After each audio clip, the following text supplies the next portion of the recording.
This video is going to show you how you can add images to your web pages. Now I've already added the images to my images folder here, and now what I want to do is write the code in the index file to bring those images onto that index page. Let me open up my images folder here and I'll show you those images. Right here we go.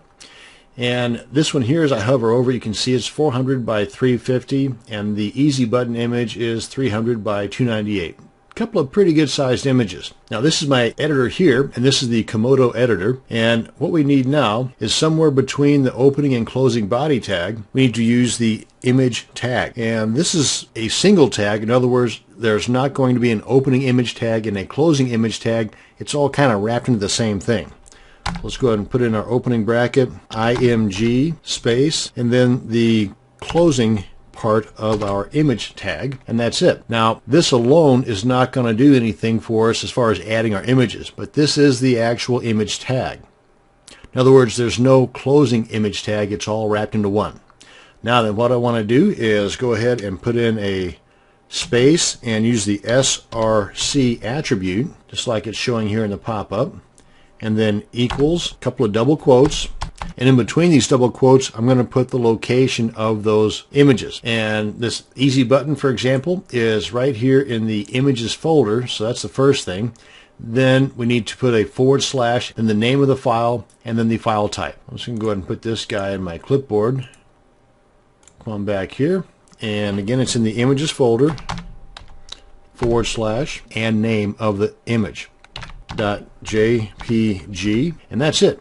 That should produce our image. So let me go ahead and save this, and let's preview this, and let's try our Chrome browser, and there's our easy button image. Now that's how you can put the image into your web page. Now there's actually a few other things we can do with this. You can actually style it a little bit more with some additional attributes. You can put a border around it.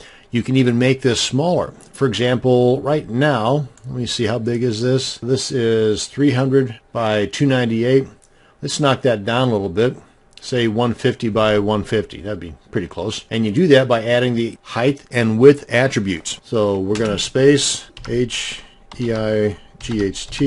equals, a couple of double quotes, and then between this double quote I'm going to go 150 space width, double quote 150, close those double quotes, and you can go on, like I said, add border and so on, but I'm not going to do that. Now then, let's go ahead and save this.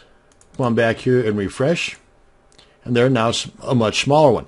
Now the drawback to this, even though it works just fine, the drawback to this is that the browser actually loads the original video size and then it scales it down based on those additional attributes.